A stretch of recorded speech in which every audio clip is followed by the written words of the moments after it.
Hello, I'm Edward, and welcome back to part 2 of our deep dive into the life of John Sonny Franzese, a name synonymous with a century of organized crime in America. In our first installment, we traced Franzese's early years and his rise to infamy. In this segment, we'll continue to uncover more astonishing facts about his colorful yet grim journey through life, where betrayal, prison, Hollywood, and a surprising legacy await. Welcome to our channel, Hushed Histories, revealing the secrets of bygone eras. Fact 6. Longest-serving prisoner.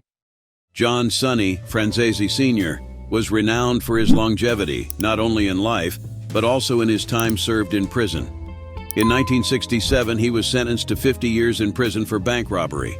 Due to multiple parole violations, he spent more time behind bars than originally sentenced. His frequent stints in and out of jail earned him the dubious honor of being one of America's longest-serving prisoners. Even as a centenarian, Franzese found himself incarcerated before finally being released in 2017 at the age of 100. His time in prison, spanning multiple decades, is emblematic of his tenacious grip on life and infamy. Fact 7. Betrayal in the family. Franzese's life took a dramatic turn when he faced a grave betrayal from within his own family. In 2005, his son John Franzese Jr., who had previously been inducted into the Colombo family, became an informant for the FBI. As an addict struggling with substance abuse, John Jr. decided to cooperate with law enforcement to overcome his personal demons. In an unprecedented act, he testified against his father in court, contributing to a conviction that led to an 8-year sentence for the aging mobster. This family betrayal was a stunning moment in the annals of organized crime, marking one of the few times a made man had turned against his own flesh and blood. The impact of this familial disloyalty sent shockwaves through the underworld and added another layer of infamy to the Franzese legacy. Fact 8. Parole at 100. Franzese's conviction was not the end of his story, as he showed remarkable resilience even in the face of advanced age. In June 2017, at the age of 100, Franzese was released from the Federal Medical Center in Devens, Massachusetts, after serving an 8-year sentence, making him one of the oldest federal prisoners in the history of the United States. Despite his notorious past, his release was surprisingly low-key, with him being escorted out of the prison quietly. His release sparked headlines, not for the crimes he committed, but for the unique circumstance of his age. He spent his remaining years living quietly in New York, a stark contrast to the life of crime and notoriety he once led. Franzese's story of being granted parole at such an old age adds another layer to his intriguing, if infamous, legacy. Fact 9. The Hollywood connection. Sonny Franzese was not just an infamous figure in the criminal world, he also had an unexpected link to the glitz and glamour of Hollywood. His association with the film industry became public when it was revealed that he had financed the 1972 pornographic film Deep Throat, which went on to become a cultural phenomenon.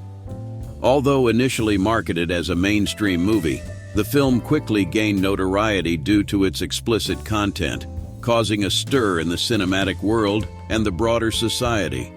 Franzese, however, never saw any significant financial returns from the movie, as much of the profit was swallowed up by legal fees due to obscenity lawsuits and disputes.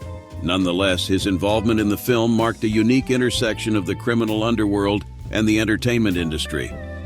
Sonny Franzese's Hollywood connection was yet another facet of his notorious and multifaceted life. Fact 10. Longevity and legacy. Sonny Franzese's life was marked not only by his notorious criminal activities, but also by his remarkable longevity. Born in 1917, Franzese saw the rise and fall of numerous fellow mobsters, yet he remained a constant fixture in the mafia world. His life spanned the better part of a century, with Franzese maintaining his association with the mob well into his later years. Despite numerous incarcerations and legal troubles, he outlived many of his contemporaries, passing away in 2020 at the age of 103. His story has been a subject of fascination and intrigue, contributing to the lore of American organized crime. Even in death, the legacy of Sonny Franzese continues to captivate audiences, highlighting the enduring impact of his life in the underworld. As we wrap up part 2 of our exploration into Sonny Franzese's life, we have taken a deeper look into his later years, marked by family betrayal, an incredible prison sentence, and surprising connections to Hollywood. His story serves as a stark reminder of the duality of a life lived in the underworld. Stay tuned for more illuminating stories from the annals of history. We hope you've enjoyed the video and encourage you to share your thoughts, additional facts, or any fascinating stories about the topic in the comments below. Thank you for joining us on this captivating voyage into the world of hushed histories.